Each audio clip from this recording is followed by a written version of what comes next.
গভীর। গাজার আকাশে আগুনের লেলিহান শিখা। বিস্ফোরণের প্রতিটি শব্দ যেন আকাশকে ফুঁড়ে চিৎকার করে জানিয়ে দিচ্ছে এখানে জীবন আর মৃত্যুর মধ্যে কোনো ব্যবধান নেই। ধ্বংসস্তূপের নিচে চাপা পড়া মানুষের আর্তনাদ বাতাসে মিশে গেছে। এক মায়ের কণ্ঠ ভেসে আসছে, আমার বাচ্চাকে বাঁচান। কেউ কি শুনতে পাচ্ছেন? কিন্তু এখানে কেউ কারো কান্না শোনে না। এখানে কান্নার চেয়ে বড় শব্দ হলো ক্ষেপণাস্ত্রের গর্জন।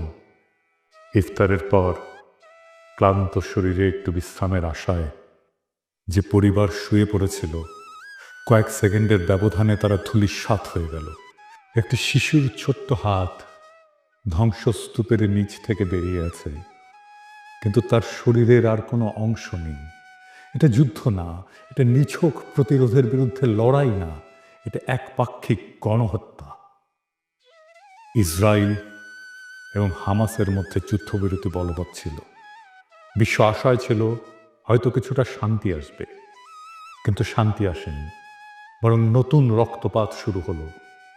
18 মার্চ রাতে কসাই নেতানিয়াহুর বাহিনী যুদ্ধবিরতি ভেঙে বেসামরিক মানুষের উপরে ভয়াবহ হামলা চালালো। এক রাতে 400 জনের বেশি মানুষ শহীদ হলো, যাদের মধ্যে অধিকাংশই নারী, শিশু, বৃদ্ধ। যুদ্ধবিরতি নয়, বরং সেখানে আবারও নির্বিচারে বিমান হামলা চালানো হলো। এক ফিলিস্তিনি সাংবাদিক বললেন, আমি ধ্বংসস্তূপের নিচে লাশের সারি দেখেছি। কিছু লাশ এতটাই ছিন্ন ভিন্ন যে চেনার উপায় নেই। একটা শিশুর কেবল মাথাটুকু খুঁজে পাওয়া গেছে। এটি কি কোনো সভ্যতার পরিচয় বহন করে? গাজার শিশুরা কোথায় যাবে? সমস্ত শিশুর স্বপ্ন এখানে এক ধ্বংসস্তূপ। একটা শিশু নাম আমাল, তার পুরো পরিবার গত রাতে একসাথে ইফতার করেছিল। সে খুব খুশি ছিল, কারণ তার বাবা বলেছিল, যুদ্ধ শেষ হলে তোমার পছন্দের খেলনাটা এনে দেব। সেই রাতেই এক বোমা এসে তাদের ঘরটাকে মাটির সাথে মিশিয়ে দিল। আমাল বেঁচে আছে, কিন্তু তার বাবা মা নেই। তার ছোট ভাইটি তার হাত ধরে শুয়েছিল, কিন্তু এখন সে নিথর। গাজার প্রতিটি শিশুই এখন এতিম। তারা আর বাবা মায়ের গল্প শুনবে না, তারা আর স্কুলে যাবে না, তারা আর খেলতে পারবে না। তাদের জীবন এখন একটাই, জীবন থেকে পালাও। এই বর্বরতা কি প্যারিসে ঘটলে বিশ্ব চুপ থাকতো? আর যদি লন্ডন, নিউ ইয়র্ক বা প্যারিস, বার্লিনে এমন একটা হামলা হতো, তাহলে কি বিশ্ব এতটাই নিশ্চুপ থাকতো? যদি প্যারিসের শিশুদের উপরে বোমা ফেলা হতো, তাহলে কি জাতিসংঘ শুধু নিন্দা প্রকাশ করত? যদি ওয়াশিংটনের হাসপাতাল ধ্বংস হয়ে যেত, তাহলে কি বিশ্ব চুপ থাকতো? যদি লন্ডন শহরে একটা স্কুলে 300 শিশু নিহত হতো, তাহলে কি বিশ্ব উদ্বেগ প্রকাশ করেই থেমে যেত? না, তখনই বিশ্ব মানবতা জেগে উঠত, তখনই জাতিসংঘ চিৎকার শুরু করত। কিন্তু যেহেতু এই হত্যাযজ্ঞ গাজায় হচ্ছে, তাই বিশ্বের বিবেক ঘুমিয়ে আছে। কিন্তু এই নীরবতা কি চিরকাল থাকবে?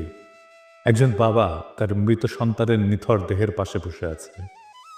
শিশুটির হাতে আঁকা ছিল একটা ছবি, একটা সূর্য, একটা ঘর আর একটা ছোট্ট পরিবার।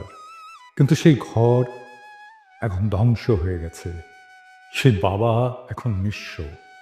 তার চোখ দিয়ে অশ্রু ঝরছে না, কারণ গাজার মানুষ এত কেঁদেছে যে তাদের চোখের পানিও শুকিয়ে গেছে।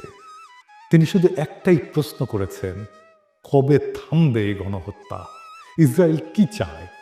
ইসরায়েল জানে তারা যত বেশি ফিলিস্তিনিদের হত্যা করবে, তত সহজ হবে তাদের দখলদারি। প্রথমে তারা ফিলিস্তিনিদের জমি কেড়ে নিল, তারপর তাদের ঘরবাড়ি ধ্বংস করলো, তারপর তাদের খাদ্য পানি বন্ধ করলো। এখন তারা একে একে হত্যা করছে, যাতে কেউ বেঁচে না থাকে। এটা ধ্বংসের একটা পরিকল্পিত নীতি। এটাকেই বলে এথনিক ক্লিনজিং। ফিলিস্তিন মুক্ত না হলে মানবতা মুক্ত নয়। গাজা পুড়ছে, কিন্তু শুধু গাজা নয়, এই আগুন একদিন পুরো বিশ্বকে গ্রাস করবে। আজ যদি ফিলিস্তিন মুক্ত না হয়, তাহলে মানবতা কোনোদিন মুক্ত হবে না। আর যদি গাজার শিশুরা বাঁচতে না পারে, তাহলে পৃথিবীর কোনো শিশুই নিরাপদ নয়। আজ যদি আমরা চুপ থাকি, তাহলে একদিন আমাদের ঘরেও আগুন লাগবে, তখন কেউ আমাদের জন্য কথা বলবে না। এখন প্রশ্ন হলো, এই হত্যাযজ্ঞ কবে থামবে? পৃথিবী কি নীরব দর্শকের ভূমিকা পালন করবে? আজ গাজার রাস্তায় শিশুরা কাঁদছে, তাদের বাবা মা মৃত, আর আমরা যারা নিরাপদ ঘরে বসে এই ঘটনা দেখছি, আমাদের কি কিছুই করার নেই?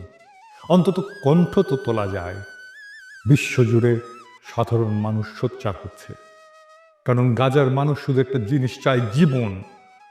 গাজার আকাশে আজও আগুনের গোলা উড়ে বেড়াচ্ছে। বাচ্চারা যখন মায়ের কোল জড়িয়ে ধরে কাঁদছে, তখন ইসরায়েলের যুদ্ধ বিমান তাদের ঘরগুলো একের পর এক মাটিতে মিশিয়ে দিচ্ছে। এই নৃশংসতা কেবল গাজার বিরুদ্ধে নয়, একটা মানবতার বিরুদ্ধে নৃশংসতা, এটা মানবতার বিরুদ্ধে এক নির্মম অপরাধ। তাই আজ যারা আমার এই এপিসোডটি দেখছেন, তাদের সকলেরই মনে রাখা উচিত, গাজার মানুষ আজ আমাদের সাহায্যের জন্য চেয়ে আছে। আমরা কি চুপ থাকবো, নাকি তাদের পাশে দাঁড়াবো? পৃথিবীর বিবেক কি জাগবে, নাকি আরো হাজারো শিশু ধ্বংসস্তূপের নিচে চাপা পড়বে নিঃশব্দে? মাহমুদ নামের এক ছোট্ট ছেলেকে উদ্ধারকারী দল ধ্বংসস্তূপ থেকে বের করেছিল। তার নিথর দেহের পাশে ছিল একটা স্কুল ব্যাগ।